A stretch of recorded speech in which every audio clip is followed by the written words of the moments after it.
আজ এত বছর পর তুমি আমাকে স্মরণ করলে যে? আমি জানি তুমি পরম শক্তিশালী একজন তন্ত্র সাধক। দেবী কংসাবতীর সাধনায় সিদ্ধ তুমি। স্বয়ং দেবী তোমার ডাকে সাড়া দেন। তাহলে আজ আমায় ডাকলে কেন? দরকার আছে মুক্তকেশী। তোমার এই কেশরাশির জোর কতটা এবার তা আমি পরীক্ষা করতে চাই। মানে আমার কেশ রাশির জোর কতটা জেনে তুমি কি করবে? সাহায্য চাইব। আমার অভীষ্ট লক্ষ্য পূরণে তুমি হবে আমার কাণ্ডারি। বেশ, দেখো তবে।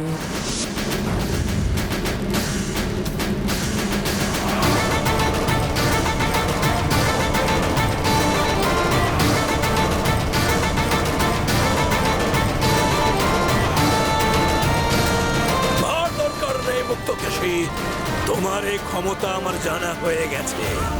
এবার তবে শোনো, তোমাকে আমার এক বিশেষ কাজে লাগাতে চাই।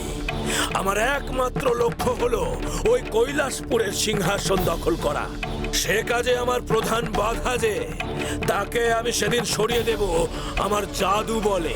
সেই ফাঁকে তোমায় কৈলাসপুরে গিয়ে সেখানকার রাজা সহ সবাইকে বন্দি করে ওই সিংহাসন আমার হাতে ছেড়ে দিতে হবে।